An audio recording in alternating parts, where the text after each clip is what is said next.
रांची राजधानी की सड़कों में आम आदमी तो क्या, पुलिसकर्मी भी सुरक्षित नहीं है। जोहार, नमस्कार, मैं हूं दिनेश सिंह मुंडा। कैसे हो आप लोग? मैं ऐसा उम्मीद करता हूं कि आप लोग बहुत ही अच्छे हो। और दोस्तों, मैं कल की बात बता रहा हूं।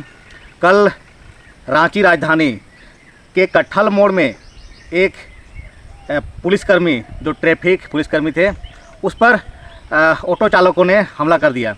एक ऑटो चालक ने हमला कर दिया। ऑटो चालक को पुलिसकर्मी ने बोला कि भाई साहब, आप साइड कर लीजिए ऑटो को, क्योंकि चेकिंग हो रहा था। चेकिंग के दौरान ऑटो चालकों को बोला गया कि आप साइड करके लगाइए, हमें थोड़ा सा आपकी कागजात देखनी है, चालान देखनी है, जो भी होता है उसको देखना है। लेकिन ऑटो चालक को जब ये बोला गया कि आप साइड लगाइए, ऑटो चालक उतर करके ट्रैफिक पुलिस पर हमला कर दिया। उसके बाद और एक ऑटो चालक आ गया। एक ऑटो चालक के बाद और एक ऑटो चालक वो ऑटो चालक भी पुलिस पर हमला। अब दो ऑटो चालक मिल करके पुलिस पर हमला। तीन आदमी थे। तीन आदमी मिल करके एक ट्रैफिक पुलिस, जिसका नाम है रोहित गोंझू के ऊपर हमला कर दिया। और इस प्रकार से हमला किया, ईंटा पत्थर से भी हमला कर दिया। चलिए, कोई बातों में होता तो अलग बात है, ईंट पत्थर से हमला शुरू कर दिया और इतना ज़ोरदार प्रहार किया गया रोहित गोंझू के ऊपर। रोहित गोंझू के सिर पर ईंटा से मारा गया। उसके बाद रोहित गोंझू ज़मीन पे गिर पड़े धड़ाम से। तो मेरा सवाल यही है कि झारखंड की राजधानी रांची में अगर पुलिसकर्मी सुरक्षित नहीं है, पुलिसकर्मियों के ऊपर इस प्रकार की हमला हो रही है, तो आप समझ सकते हैं आम आदमी का क्या हाल है। आम आदमी कैसे सुरक्षित रहेंगे? जब पुलिसकर्मी ही असुरक्षित हैं, तो आम आदमी के खाक सुरक्षित रहेंगे? आम आदमियों के ऊपर इस प्रकार के रोज़ हमले हो रहे हैं। ऑटो चालकों के द्वारा रोज़ हमला हो रहे हैं, लेकिन खबर नहीं बन पाती है। कहीं ना कहीं देखा जाए तो रोज़ हो रहा है। मैं ऑटो चालक के अलावा पुलिसकर्मी, वो लोग भी आम आदमियों के ऊपर रोज़ गाली गलौज, लाठी डंडा रोज़ चलाते हैं। रोज़ ऐसा पहली बार नहीं हो रहा है, रोज़ होता है। लेकिन क्यों होता है? सवाल तो यहाँ है, क्यों होता है? क्यों ज़रूरत पड़ती है आम आदमियों को पुलिस के ऊपर हमला करना? आम आदमी ऐसा नहीं है कि उन लोग अपना वर्चस्व बढ़ाने के लिए या फिर गुंडाई करने के लिए इस प्रकार की हरकत करते हैं, पुलिसकर्मियों पर हमला करते हैं। ऐसा सोच नहीं है आम आदमियों का। आम आदमी का भी सोच है कि मेरा रोजी रोज़गार चले, मेरा बाल बच्चा जो घर में है उसका भरण पोषण हो, स्कूल के बच्चों का जो स्कूल की फ़ीस है वो फ़ीस मैं अच्छी तरह से भर पाऊँ। इसके लिए मेहनत करते हैं, मजदूरी करते हैं, ऑटो चलाते हैं और रिक्शा चलाते हैं। लेकिन पुलिसकर्मियों के द्वारा भी इन ऑटो चालकों, रिक्शा चालकों और बाइक चालकों को भी वसूला जाता है। ये सच्चाई है, गलत नहीं है। भले हमारी वीडियो से आप लोगों को दुख लगेगा, लेकिन ये सच्चाई है। ऑटो चालकों से वसूली किया जाता है, रिक्शा चालकों से वसूली किया जाता है, बाइक चालकों से वसूली किया जाता है। क्या इसका कोई समाधान नहीं है? समाधान सरकार ढूंढने के प्रयास भी नहीं करती है। ठीक है, मैं मानता हूँ बहुत सारे ऑटो चालकों के पास ड्राइविंग लाइसेंस नहीं है, परमिट नहीं है, बहुत प्रकार के कागजात नहीं है।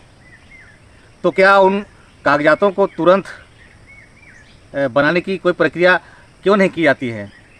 मान लीजिए अगर किसी के पास ड्राइविंग लाइसेंस नहीं है, हेलमेट नहीं है, तो उसको उसी जगह, जब उसको पुलिस पकड़ती है तो उसी जगह उसको हेलमेट पैसे के साथ, मान लीजिए पुलिस बगैर हेलमेट के किसी को अगर पकड़ती है तो 1000 रुपया गिरफ्तार, 1000 रुपया उसको फाइन करती है, तो उसी जगह पे उसको 1000 रुपया फाइन के साथ साथ एक वो हेलमेट दे देगी तो समाधान हो जाएगा। लेकिन सरकार, पुलिसकर्मी भी नहीं चाहते हैं कि इसका कोई अस्थायी समाधान हो।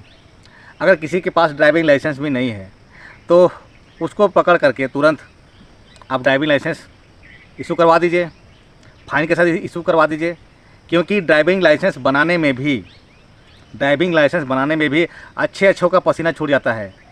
सब कुछ ड्राइविंग टेस्ट सब कुछ बढ़िया होने के बाद भी बिना पैसे के काम नहीं होता है भाई साहब। तो इस प्रकार का झारखंड में हर कोई परेशान है, हर कोई परेशान है। ऑटो चालक परेशान है, रिक्शे वाले परेशान है, ठेला वाले परेशान है, जो फुचका बेचते हैं, चाउमीन बेचते हैं, वो सब परेशान है। आम आदमी परेशान है, यहाँ तक कि पुलिसकर्मी भी परेशान है। पुलिसकर्मी भी परेशान है, ऐसी बात नहीं है कि पुलिसकर्मी परेशान नहीं है, पुलिसकर्मी भी परेशान है, हर कोई परेशान है। लेकिन इस परेशानी को दूर करने की पहल नहीं की जाती है। तो मेरा सवाल यही है कि कब तक ये सब परेशानी होते रहेगा? कब तक जो ऑटो चालक है उनको न्याय मिलेगा? कब तक पुलिसकर्मियों को न्याय मिलेगा? कब तक ये फुचका जो बेचते हैं, ठेला जो लगाते हैं रोड के किनारे, वो सब से भी वसूला जाता है? ये सच्चाई है, लेकिन समाधान इस पर कोई नहीं निकाल रहा है। सिर्फ और सिर्फ वसूली, धंधा चलाया गया है, धंधा। राज्य सरकार की इकोनॉमी को बढ़ाने के लिए, राज्य सरकार की खजाना को भरने के लिए सिर्फ और सिर्फ धंधा चलाया जा रहा है। रोज़ अगर चौक चौराहे पर अगर आप ठेला लगाते हैं तो वहाँ के पुलिसकर्मियों को आप अगर नहीं दीजिएगा, पैसा वगैरह नहीं दीजिएगा, तो आपको ठेला लगाने नहीं दिया जाएगा। आप अगर ऑटो चलाते हैं तो आपके पास परमिट है, सब कुछ कागजात रहने के बावजूद भी आपको लेता है भाई। ये सच्चाई है, पुलिसकर्मी लोग लेता है, ये सच्चाई है। तो इसका समाधान कैसे होगा, इसको सरकार को सोचना चाहिए और आम आदमी को इससे निजात दिलाना चाहिए, क्योंकि इस प्रकार की घटना आए दिन होते हो रही है।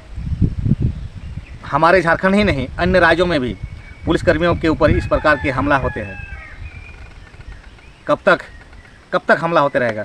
कब तक हम लोग सहते रहेंगे? आम आदमी, पुलिसकर्मी सब परेशान हैं। आप लोग बताइए कमेंट में, आप लोग परेशान है कि नहीं? अगर आप लोग पुलिसकर्मी हैं तो आप लोग ही बताइए। आप अपने सीनियर से, अपने जो ऊपर के पदाधिकारी हैं उससे आप परेशान है कि नहीं? आप भी बताइए। आप अगर टेम्पू चालक हैं, आप अगर बाइक चालक हैं, तो आप बताइए आप परेशान है कि नहीं? सब कोई परेशान है यहाँ। इसका समाधान कब होगा?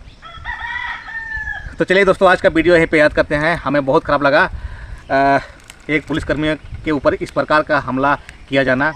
पुलिसकर्मी हमारे सुरक्षा के लिए हैं, हमारे देखभाल के लिए हैं, हमारे सलामती के लिए हैं। पुलिसकर्मियों को ऊपर इस प्रकार की हमला नहीं करना चाहिए और पुलिसकर्मी को भी नाजायज़ पैसे वसूलना नहीं चाहिए। मैं किस पर कहूँ? सब चौपट है, धंधा सब चौपट है। कहीं भी जाइए, आज तक जितने भी मैं बालू की बात कर रहा हूँ, सरकार सभी बालू घाट, जो जितने भी बालू घाट हैं, उसका अस्थायी समाधान नहीं निकाल रही है। उसका जो है टेंडर ठेका नहीं निकाल रही है। आम आदमी क्या करेगा? कैसे घर बनाएगा? इंदिरा आवास बनाना है, प्रधानमंत्री आवास बनाना है, अब आवास बनाना है, शौचालय बनाना है, स्कूल बनाना है, बहुत सारे काम हो रहे हैं, सरकारी काम हो रहे हैं, अपने प्राइवेट काम हो रहे हैं। क्या करेगा आदमी? बालू नहीं चुराएगा तो क्या करेगा? सिर्फ और सिर्फ वसूली के लिए ये सब धंधा किया जाता है। भाई पुलिसकर्मी को लगा दो, ऊपर से हाईवा आएगी, उधर से बालू लोड करके पुलिसकर्मी रोड पे खड़ा रहेंगे, तैनात रहेंगे। हाईवा वाले लोग चढ़ा देते हैं पुलिसकर्मी के ऊपर। ये सब घटना होती है। तो इस पर रोक लगाने के लिए अस्थायी समाधान चाहिए। सरकार इस पर ध्यान नहीं दे रही है। माननीय हेमंत सरकार से भी मैं कहना चाहता हूँ कि बड़े भाई, आप हमारे झारखंड के मुख्यमंत्री हैं, हमारे झारखंड के लोगों ने आपको वोट दे करके बनाया है।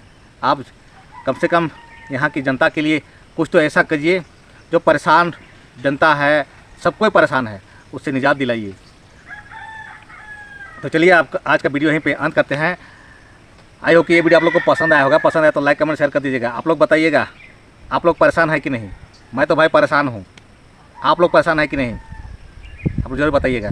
चलिए मिलते हैं फिर नेक्स्ट वीडियो में। तब तक के लिए जोहार, जय हिंद।